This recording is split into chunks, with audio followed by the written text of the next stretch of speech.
Way to wealth Benjamin ফ্রাঙ্কলিনের লেখা এই বইটার মধ্যে কি আছে বলতো? ও কি করে লাইট বাল্ব আবিষ্কার করেছে সেটা আছে? এডিসন লাইট বাল্ব বানিয়েছেন, বেন ফ্র্যাঙ্কলিন নয়। তাহলে বেন ফ্র্যাঙ্কলিন কি আমি বানিয়েছে? এখন বইটা পড়বো।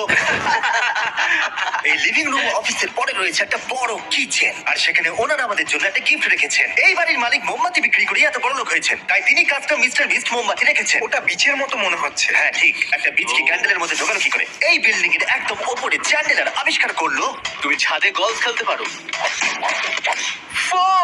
কিন্তু এই জায়গাটায় শুধুমাত্র এইটাই শেষ নয়, কারণ পরের বিল্ডিং এ একটা গ্যারেজ রয়েছে যেখানে অনেকগুলো দুর্দান্ত গাড়ি রয়েছে।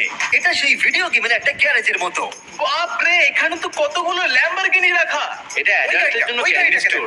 এখানে দারুণ জিনিস হলো আর একটা কার গ্যারেজ রয়েছে। আমার সঙ্গে এসো। আরো আছে? এখানে আরেকটা তো বেশি মনে হচ্ছে এখানে গাড়ি রয়েছে। ওরে বাপ রে! ওকে, এবার আমি বলতে পারি এখান থেকে কোনো গাড়ি চুরি হয়ে গেলে কেউ জানতেই পারবে কেউ না। এতগুলো গাড়ি কি করে কিনতে পারে? আমি একই রকম 3টে গাড়ি চাই। এই গাড়িগুলোকে দেখাশোনা করা একটা ফুল টাইম জব হতে পারে। এখান থেকে একটা সিঁড়ি নেমে যাচ্ছে, দেখা যাক এটা কোথায় যায়। ভাই, এটা তো একটা ক্লজেট মনে হচ্ছে গাড়ির। ওই কার গ্যারেজের নিচে আর একটা বড় কার গ্যারেজ। এত গাড়ি রেখেছে, একটু আলোতেও তো খরচা করতে পারতো। এখানে 20টা গাড়ি রয়েছে কিন্তু কোনো আলোই নেই। মানে এইটা কি?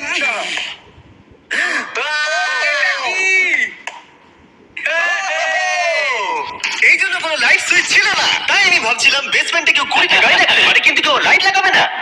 আর আমি মিথ্যে বলবো না, এই বাড়ির সবকটা ঘরই দারুণ। কিন্তু যদি আমি এই বাড়িটাকে কোনোদিনও কিনি তাহলে আমি এই বিল্ডিংটাকে ছেড়ে কোনোদিন কোথাও যাবো না। এটা দারুণ, এটা ঠিকই, কারণ নিঃসন্দেহে যে এই বাড়িটা বানিয়েছে তার বুদ্ধি খুবই ভালো, যে একটা গোটা টেনিস কোর্টকে এই বাড়ির মধ্যে বানিয়ে দিয়েছে।